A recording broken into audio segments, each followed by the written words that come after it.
Salut à tous, on se retrouve aujourd'hui avec une nouvelle vidéo, la question beauté. Donc aujourd'hui on va parler des peaux sèches. À savoir en tout premier lieu que la peau sèche à proprement parler, notamment au niveau du visage, c'est assez rare. Une véritable peau sèche se reconnaît surtout, c'est une peau qui est très rugueuse, qui est craquelée, un peu style effet peau de croco. Et en général, c'est plutôt la peau qu'on a, on va dire, au niveau de nos jambes, surtout de nos mollets, et plutôt que dans le visage.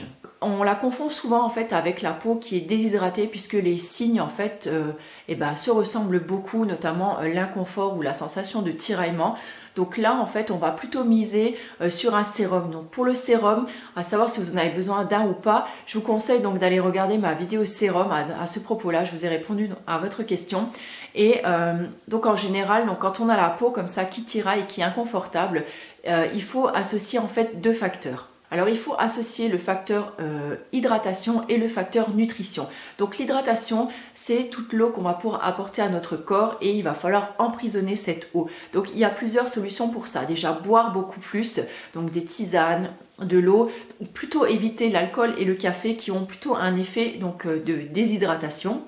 Et il faut également privilégier beaucoup donc, les fruits et les légumes qui vont vous apporter beaucoup d'eau. Au niveau de la peau, on peut donc bien miser sur les sérums qui vont, surtout les sérums aqueux, qui vont avoir tendance donc à vous apporter donc de l'eau. Et ensuite, on va sceller en fait cette hydratation. On va venir retenir l'eau à l'intérieur de notre peau avec une huile, quelque chose de gras, qui va en fait donc faire une genre de barrière et va éviter que l'eau s'évapore. Pour cela, on va choisir plusieurs huiles, donc notamment l'huile de bourrache ou l'huile d'onagre. Elles sont vraiment idéales pour les peaux qui sont dites à tendance sèche, qui ont vraiment des sensations de tiraillement ou d'inconfort au niveau du visage. Sinon, il y a également donc l'huile d'avocat qui est vraiment géniale pour ça. Sinon, on peut miser sur des huiles, on va dire, un petit peu plus neutres, plus basiques, telles que l'huile d'abricot, l'huile d'amande ou l'indétrônable huile de jojoba dont je vous ai déjà parlé. Donc pour les peaux grasses, c'est vraiment l'huile à tout faire et comme je vous l'ai déjà dit, si vous ne savez pas quelle huile utiliser, prenez celle de jojoba.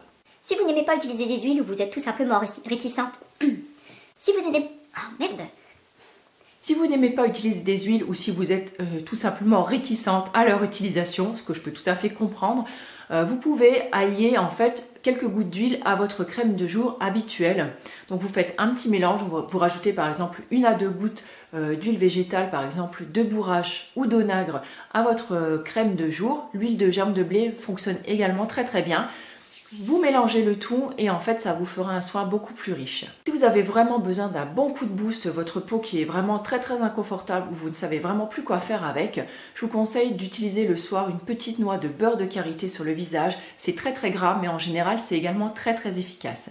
Vous pouvez également coupler donc cette petite noix de beurre de karité à un petit peu d'huile d'argan pour une application un petit peu plus facile on va dire et peut-être un petit peu plus agréable. Il peut également être très intéressant de faire des cures en interne, notamment d'huile de bourrache ou d'onagre. Oui, encore ces deux huiles là, elles reviennent très souvent que vous ayez la peau sèche ou déshydratées, elles vous feront beaucoup de bien. Donc en fait ce sont des petites gélules donc préalablement remplies d'huile.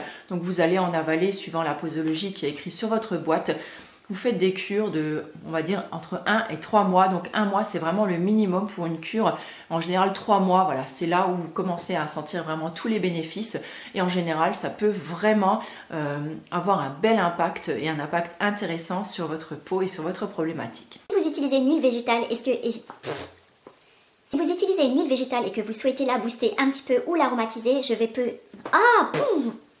Si vous souhaitez donc utiliser une huile végétale pour prendre soin de votre peau qui est sèche ou déshydratée, je peux également vous recommander l'adjonction à votre huile de quelques gouttes d'huile essentielle. Donc à savoir, vous pouvez utiliser donc la carotte, la camomille donc allemande, l'oliban, le géranium, la lavande, le néroli, le palmarosa, le bois de rose, rose, santal ou ylang-ylang. Voilà, vous avez comme ça vraiment le choix. Vous pourrez ainsi vous faire un petit soin sur mesure avec une odeur qui vous plaît et une huile essentielle qui est vraiment idéale pour votre type de peau.